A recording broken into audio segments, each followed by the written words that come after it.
दोस्तों, ये नावल आपको बहुत सुकून देगा। आप इस नावल को मुकम्मल सुनना। पार्ट वाइज हम इसको अपलोड करेंगे। पार्ट एक, मोहब्बत जब किसी स्पर्धा मखलूक से हो जाए तो उसके चर्चे हर सौ फैल जाते हैं। जी हाँ, आप ठीक समझे हैं, ये लाल परी का तस्करा है, एक इंसान और परिजात के इश्क का। लाल परी जो खुद मसाइल में घिरी रही, इसने एक आदमजात का साथ क्यों चुना। आपको इस नावल में बहुत कुछ सीखने को मिलेगा।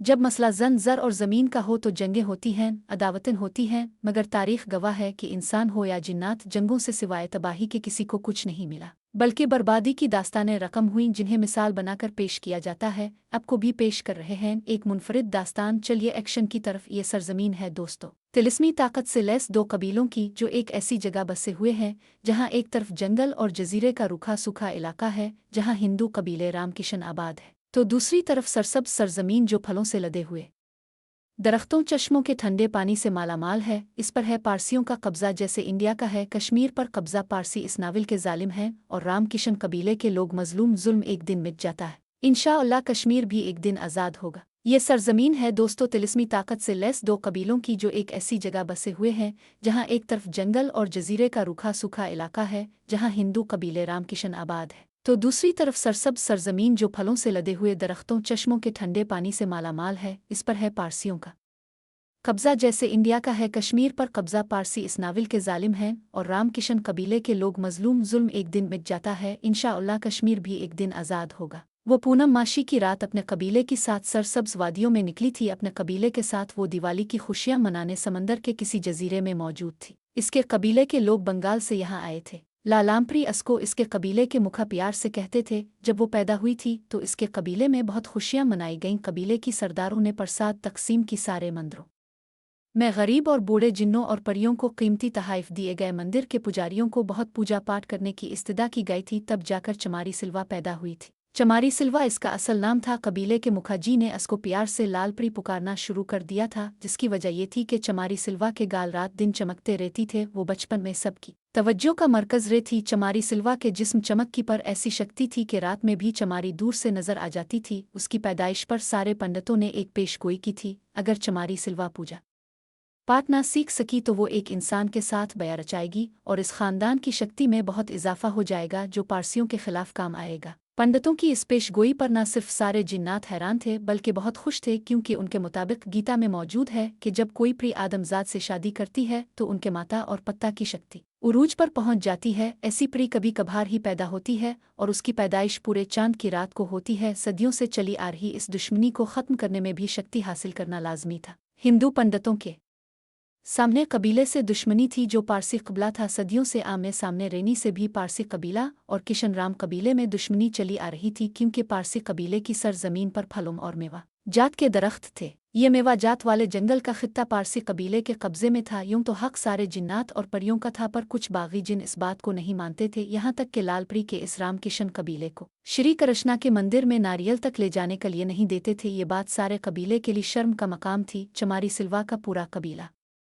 इस दुश्मनी का सदियों से शिकार था। इसी बात को लेकर बहुत जंगें हुई। जिन्नात की जंग बहुत सादा होती है, वो हथियारों से नहीं लड़ते, ना ही खून बहाते हैं। इनकी जंग में शक्तिशाली तेज हवाएं चलती हैं और जादू के जोर चलाए जाते हैं। आसमानों पर उड़ान भरी जाती है और मुखालिफ गिरोह को जादू के जोर पर जिनसी तौर पर तब्दील कर दिया जाता है। पारसी कबीले के सरदार बुशमन और परगट ने बहुत दफ हिंदुओं को धूल चटाई और उनके जंगी कैदियों को बंदर बनाया, बंदमास बनाया, लुमड़ी की शक्ल दी और किसी को गेवड़ा बनाकर इस पर सवारी करते, किसी को बोतल में बंद करके समंदर में फेंक देते। पारसी कबीले को यमन से आए हुए बहुत सारे जिन्नों की मदद हासिल थी, जो तिलिस्मी ताकत रखते थे। जिन्नात की जिन्स तब्दील करने जैसी सज़ा भी उन्हीं यमनी शहजादों ने मुतारफ़ करवाई थी और वो लाल परी के कबीले पर आजमाई गए। यहाँ तक कि जादू के जोर पर वो अक्सर परियों को इनकी पैदाइश के वक्त अगवा कर लेते और बचपन में उन्हें पारसी धर्म की रस्में बताते। इनका जादू सिर्फ हिंदू धर्म की पुजारियों पर चलता, खास करके जिन को गीता के शब्द याद होते। इसीलिए लालपरी की पैदाइश पर हिंदू पंडितों ने दिन रात एक करके सदियों की पूजा पाठ हासिल करने की ठान ली थी, ताकि जैसे जैसे चमारी बड़ी हो असको गीता के अल्फाज याद न हों, क्योंकि पूजा पाठ के दौरान असको गीता याद रह सकती है। लाल परी की माता सधा देवी और उसके पत्ता किशन कुमार बहुत खुश थे इसकी पैदाइश पर। इसे लेकर वो अक्सर आसमानों पर उड़ते और कभी पहाड़ों पर जाते। जब पारसी अपने देव की पूजा करते तो किशन अपनी बेटी लाल परी के लिए नारियल, अंगूर और सेब जैसे मीठे फल लाते, जिसे चमारी सिल्वा खाकर बहुत खुश होती। और ऐसा मौका सिर्फ सरे शाम को ही मुयस्सर होता, जब पारसी अपनी इबादत गाहों में होते तो हिंदू कबीले के लोग जी भर के फल खाते और चश्मों का पानी पीते, मगर ऐसा मौका दिन में एक बार ही आता।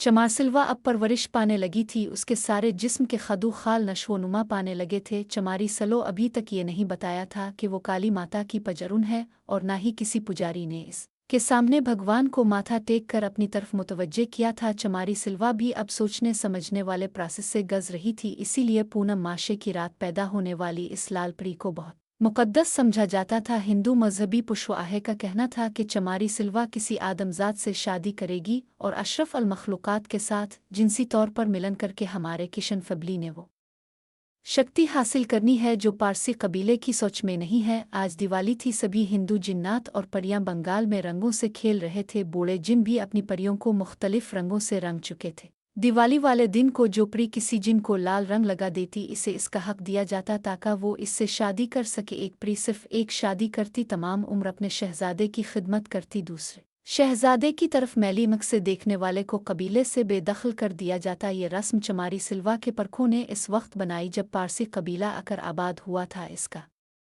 मकसद बगावत कर सर कुचलना था। यूं किसी बागी को बगावत की हिम्मत नहीं होती थी। बदले में अगर किसी शहजादे को पारसी चुड़ैल पसंद आ जाती तो वो इससे शादी कर सकता था। उसका मकसद ये था कि पारसी कबीले की नाक काटी जा सके और पारसी कबीले को नीचा दिखाया जा सके। अगर कोई पारसी चुड़ैल किसी किशन राम कबीले से शादी करती तो इसका डबल फ़ायदा ये होता कि चंद दिन इसके साथ बूढ़े जवान अच्छे अखलाक से पेश आते ताकि पारसी चुड़ैल इनके अखलाक से मुतासिर है कर सारे के सारे राज बयान कर दे। पारसी चुड़ैल के राज जानकर इस पर रिसर्च की जाती और जादू के नित नए फिन से किशन कबीले की जवान जिन्नात को तरबियत दी जाती थी। अजीम दिवाली का दिन था, हर तरफ खुशी का सम्मान था। किशन कबीले के लोग रंगों से खेल रहे थे। चमारी सिल्वा के लाल से चेहरे पर इसकी माँ ने संदूर लगाया था। चमारी इस माहौल को बहुत उंजुवा कर रही थी। चमारी सिल्वा ने अपने पत्ता जी से जिद के कि इसे सामने वाले बागेन में खेलना है। चमारी के बाप ने इसे ये कहकर चुप करवा दिया कि बेटा जो इस बाग में जाता है या तो वो जल कर राख बन जाता है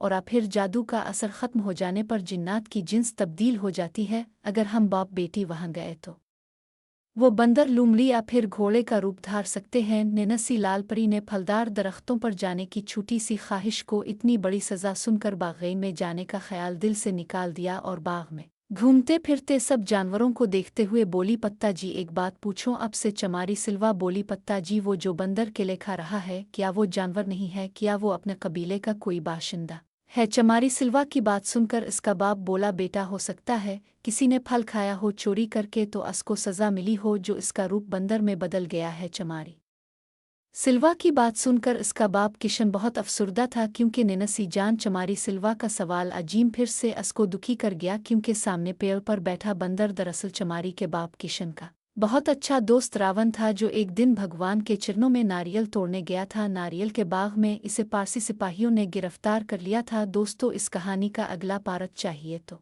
कमेंट सेक्शन में यस लिखी।